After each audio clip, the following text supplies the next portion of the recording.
യോശുവയുടെ പുസ്തകം അദ്ധ്യായം 8.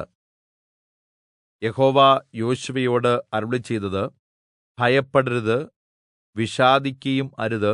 പടയാളികളുമായി ഹായിയിലേക്ക് ചെല്ലുക. ഞാൻ ഹായി രാജാവിനെയും അവന്റെ ജനത്തെയും പട്ടണത്തെയും ദേശത്തെയും നിന്റെ കയ്യിൽ തന്നിരിക്കുന്നു. യെരിഹോവിനോടും അതിന്റെ രാജാവിനോടും ചെയ്തതുപോലെ നീ ഹായിയോടും അതിന്റെ രാജാവിനോടും ചെയ്യണം.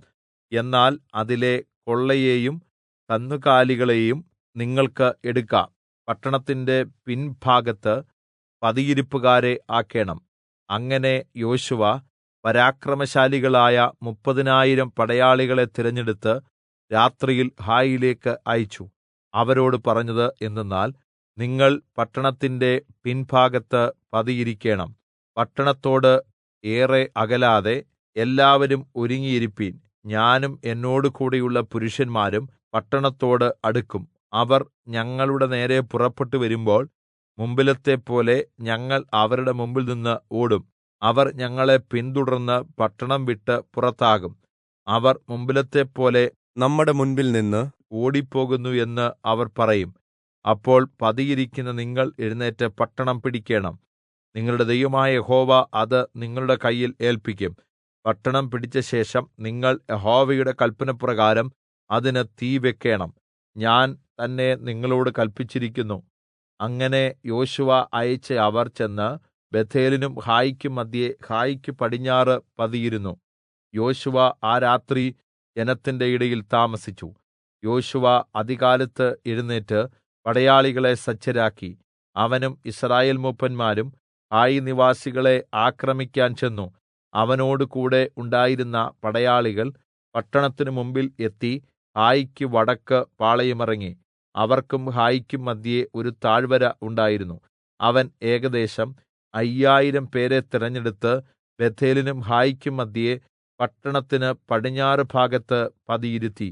അവർ പട്ടണത്തിന് വടക്ക് പ്രധാന സൈന്യത്തെയും പട്ടണത്തിന് പടിഞ്ഞാറ് പതിയിരിപ്പുകാരെയും നിർത്തി. യോശുവ ആ രാത്രി താഴ്വരയിൽ പാർത്തു. ഹായി രാജാവ് അത് കണ്ടപ്പോൾ പടയാളികളുമായി ബദ്ധപ്പെട്ട് സമഭൂമിക്ക് മുമ്പിൽ യിസ്രായേൽ സൈന്യത്തെ ആക്രമിക്കുവാൻ പുറപ്പെട്ടു. പട്ടണത്തിന്റെ പിൻവശത്ത് തനിക്ക് വിരോധമായി പതിയിരിപ്പ് ഉണ്ടെന്ന് അവൻ അറിഞ്ഞില്ല. യോശുവയും എല്ലാ യിസ്രായേലും അവരോട് തോറ്റ ഭാവത്തിൽ മരുഭൂമി വഴിയായി ഓടി. അവരെ പിന്തുടരേണ്ടതിന് പട്ടണത്തിലെ ജനത്തെ ഒക്കെയും വിളിച്ചുകൂട്ടി. അവർ യോശുവയെ പിന്തുടർന്ന് പട്ടണം വിട്ട് പുറത്തായി. ഹായിയിലും ബേഥേലിലും ഉള്ള ജനമൊക്കെയും പട്ടണം തുറന്നിട്ടേച്ച് യിസ്രായേലിനെ പിന്തുടർന്നു. അപ്പോൾ യഹോവ യോശുവയോട്, നിന്റെ കയ്യിലുള്ള കുന്തം ഹായിക്ക് നേരെ നീട്ടുക, ഞാൻ അത് നിന്റെ കയ്യിൽ ഏല്പിക്കും എന്ന് അരുളിച്ചെയ്തു. അങ്ങനെ യോശുവ തന്റെ കയ്യിലുള്ള കുന്തം ഹായിക്ക് നേരെ നീട്ടി. അവൻ കൈ നീട്ടിയ ഉടനെ പതിയിരിപ്പുകാർ തങ്ങളുടെ സ്ഥലത്തുനിന്ന് എഴുന്നേറ്റ് ഓടി പട്ടണത്തിൽ കയറി അത് പിടിച്ച് ക്ഷണത്തിൽ പട്ടണത്തിന് തീ വെച്ചു. ഹായി പട്ടണക്കാർ പുറകോട്ട് നോക്കിയപ്പോൾ പട്ടണത്തിലെ പുക ആകാശത്തേക്ക് പൊങ്ങുന്നത് കണ്ടു. അവർക്ക് ഇങ്ങോട്ടോ അങ്ങോട്ടോ ഓടുവാൻ കഴിവില്ലാതെയായി. മരുഭൂമി വഴിയായി ഓടിയ യിസ്രായേൽ സൈന്യം തങ്ങളെ പിന്തുടരുന്നവരുടെ നേരെ തിരിഞ്ഞു. പതിയിരിപ്പുകാർ പട്ടണം പിടിച്ചു. പട്ടണത്തിലെ പുക മേലോട്ട് പൊങ്ങുന്നു എന്ന് യോശുവയും എല്ലാ യിസ്രായേലും കണ്ടപ്പോൾ മടങ്ങിവന്ന് ഹായി പട്ടണക്കാരെ കൊന്നു. മറ്റവരും പട്ടണത്തിൽ നിന്ന് അവരുടെ നേരെ പുറപ്പെട്ടു. അങ്ങനെ യിസ്രായേൽ ഇപ്പുറത്തും അപ്പുറത്തും അവർ നടുവിലും ആയി. ഒരുത്തനും ശേഷിക്കയോ വഴുതിപ്പോകുകയോ ചെയ്യാതവണ്ണം അവരെ കൊന്നുകളഞ്ഞു. ഹായി രാജാവിനെ അവർ ജീവനോടെ പിടിച്ചു യോശുവയുടെ അടുക്കൽ കൊണ്ടുവന്നു. യിസ്രായേൽ തങ്ങളെ പിന്തുടർന്ന ഹായി പട്ടണക്കാരെ മരുഭൂമിയിൽ വെളിമ്പ്രദേശത്ത് വെച്ച് കൊന്നു തീർന്നശേഷം ഹായിയിലേക്ക് മടങ്ങിച്ചെന്ന് വാളിന്റെ വായ്ത്തലയാൽ അതിലെ ജനത്തെയും സംഹരിച്ചു. അന്ന് പുരുഷന്മാരും സ്ത്രീകളുമായി മരിച്ചുവീണ ഹായി പട്ടണക്കാർ ആകെ 12,000 പേർ. ഹായി പട്ടണക്കാരെ ഒക്കെയും നിർമൂലമാക്കും വരെ കുന്തം ഏന്തിയ കൈ യോശുവ പിൻവലിച്ചില്ല.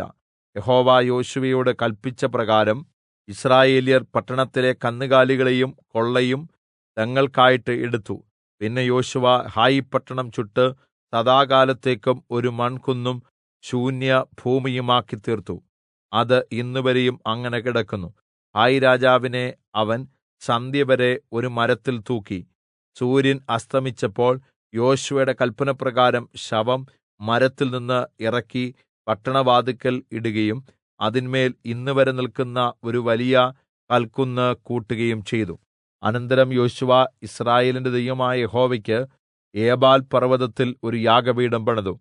യഹോവയുടെ ദാസനായ മോശെ യിസ്രായേൽ മക്കളോട് കല്പിച്ചതുപോലെയും മോശെയുടെ ന്യായപ്രമാണ പുസ്തകത്തിൽ എഴുതിയിരിക്കുന്നതുപോലെയും ചെത്തുകയോ ഇരുമ്പ് തൊടുവിക്കുകയോ ചെയ്യാത്ത കല്ലുകൊണ്ടുള്ള ഒരു യാഗപീഠം തന്നെ. അവർ അതിന്മേൽ യഹോവയ്ക്ക് ഹോമയാഗങ്ങളും സമാധാനയാഗങ്ങളും അർപ്പിച്ചു. മോശെയുടെ ന്യായപ്രമാണത്തിന്റെ ഒരു പകർപ്പ് അവൻ അവിടെ യിസ്രായേൽ മക്കൾ കാൺകെ ആ കല്ലുകളിൽ എഴുതി. എല്ലാ യിസ്രായേലും അവരുടെ മൂപ്പന്മാരും പ്രമാണികളും ന്യായാധിപന്മാരും യഹോവയുടെ നിയമപെട്ടകം ചുമന്ന ലേവ്യരായ പുരോഹിതന്മാരുടെ മുമ്പാകെ സ്വദേശിയും പരദേശിയും ഒരുപോലെ പെട്ടകത്തിന്റെ ഇപ്പുറത്തും അപ്പുറത്തും നിന്നു. അവരിൽ പാതിപേർ ഗെരിസീം പർവ്വതത്തിന്റെ വശത്തും പാതിപേർ ഏബാൽ പർവ്വതത്തിന്റെ വശത്തും നിന്ന് യഹോവയുടെ ദാസനായ മോശെ മുമ്പെ കല്പിച്ചിരുന്നതുപോലെ യിസ്രായേൽ ജനത്തെ അനുഗ്രഹിച്ചു. അതിന്റെ ശേഷം യോശുവ ന്യായപ്രമാണ പുസ്തകത്തിൽ എഴുതിയിരിക്കുന്നതുപോലെ അനുഗ്രഹവും ശാപവുമായ വചനങ്ങളെല്ലാം വായിച്ചു. സ്ത്രീകളും കുട്ടികളും ഉൾപ്പെടെ യിസ്രായേൽ സഭ മുഴുവനും അവരോടുകൂടെ വന്നിരുന്ന പരദേശികളും കേൾക്കെ യോശുവ മോശെ കല്പിച്ച സകല വചനങ്ങളും വായിച്ചു. യാതൊന്നും വായിക്കാതെ വിട്ടുകളഞ്ഞില്ല.